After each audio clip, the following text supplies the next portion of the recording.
Bon, eh bien, on va continuer la série des vieux amplis. C'est un Pioneer GM 4000. Bon.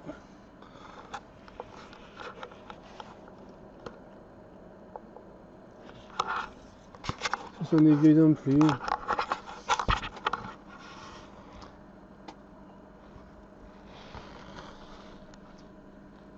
Bon, bah écoutez, on va regarder ça. On va le réparer. Faire une petite vidéo. Pour le plaisir. Bon, un tout petit aperçu pour montrer comment c'est en dedans. Enfin, en dedans.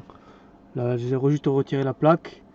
On est directement sur la carte électronique de derrière. Bon, je vais le démonter, on va le sortir. Voilà l'intérieur. Bon, pour le démonter, avant il se prenait la tête hein, pour faire les fixations. Il y a des vis de partout, il faut les trouver. Enfin bon, ça se démonte quand même. Donc bon, je sais pas ce qu'il a, mais vous voyez un peu comme c'est dedans, comme il faisait les anciens amplis. Et là, bon, ben, sous la grille, comme d'habitude, il y a la bobine. Je vais démonter, je vais regarder. Et là-dessous, je sais pas, je vais aller voir. Bon, voilà comment c'est à l'intérieur. Là, c'est la partie préampli. Le préampli.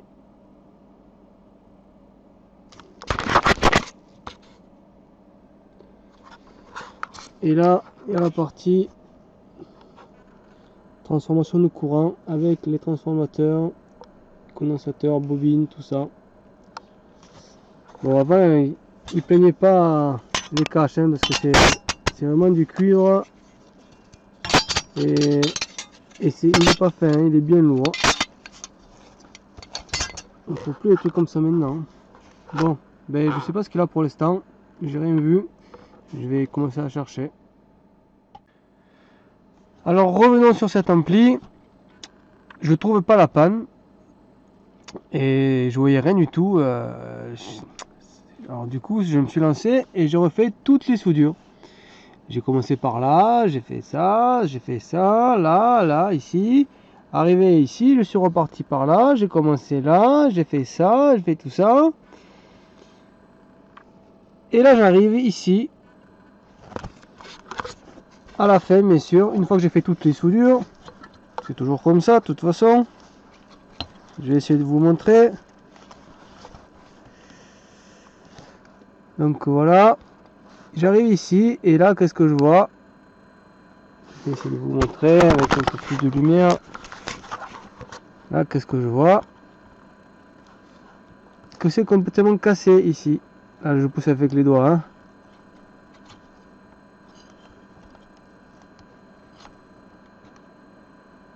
Vous voyez? Voilà, j'ai bien poussé. Là, toutes les pistes là ici sont cassées. Cet ampli a dû prendre un choc. Vous voyez? L'ampli a dû prendre un choc et voilà. Alors j'ai refait toutes les soudures pour au final, à la fin, trouver ce problème là. Donc j'imagine qu'une fois réparé, ça marchera, mais voilà, j'ai fait toutes les soudures pour rien. Bon, remarque, il est vieux l'ampli, ça fera pas de mal. Bon, voilà la panne que c'est. Des fois c'est difficile à trouver, hein, les pannes, ça se trouve pas comme ça toujours. Hein. Des fois on patauge. Bon voilà, je vais réparer ça. On va voir si c'est faisable. Donc voilà. Alors j'ai refait. Voilà, je vais doucement pour que vous puissiez voir. J'ai refait les connectiques. Là j'ai mis une plaque de cuivre directement. Ça me permet de soutenir les deux plaques. Et après j'ai refait les pistes là. Comme c'était extrêmement serré, je pouvais faire ça au lieu de tirer les câbles. Voilà. Maintenant, je vais tester voir si s'allume. Donc voilà, j'ai branché l'ampli. Et bon, les sorties elles sont ici, là dessous. Et maintenant on va voir si il fonctionne. Donc on devrait entendre le claquement du relais. Donc j'enclenche, je mets le courant.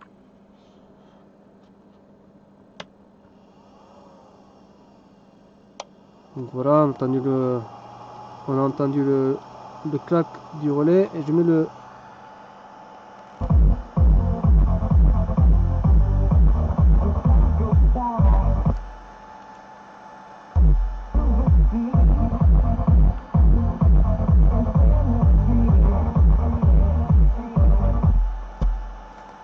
Bon, ben ça marche, hein.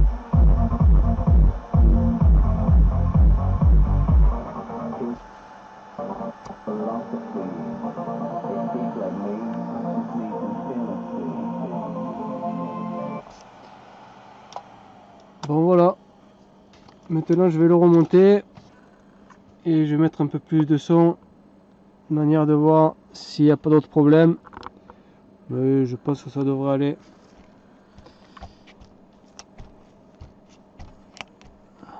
Bon, allez, je remonte ça tout de suite.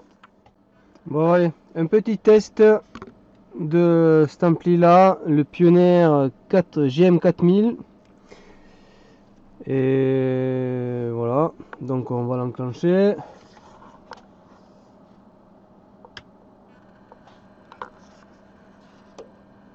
Voilà, on va mettre play.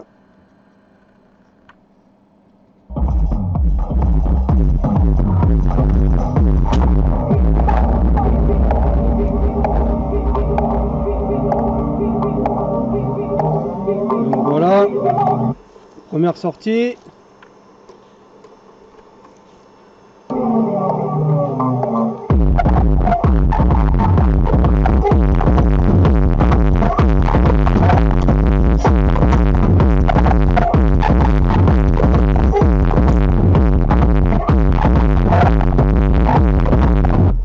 Voilà, maintenant on va le brancher en bridge. Alors pour le brancher en bridge, il faut le mettre en mode bridge. Voilà. Et donc en bridge, ça donne ça. En bridge, c'est comme ça.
Bon voilà, un vieil ampli mais qui va pouvoir refonctionner pendant un bon moment,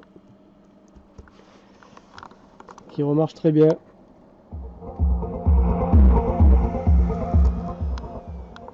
Allez, au prochain ampli réparé par Hervé Électronique.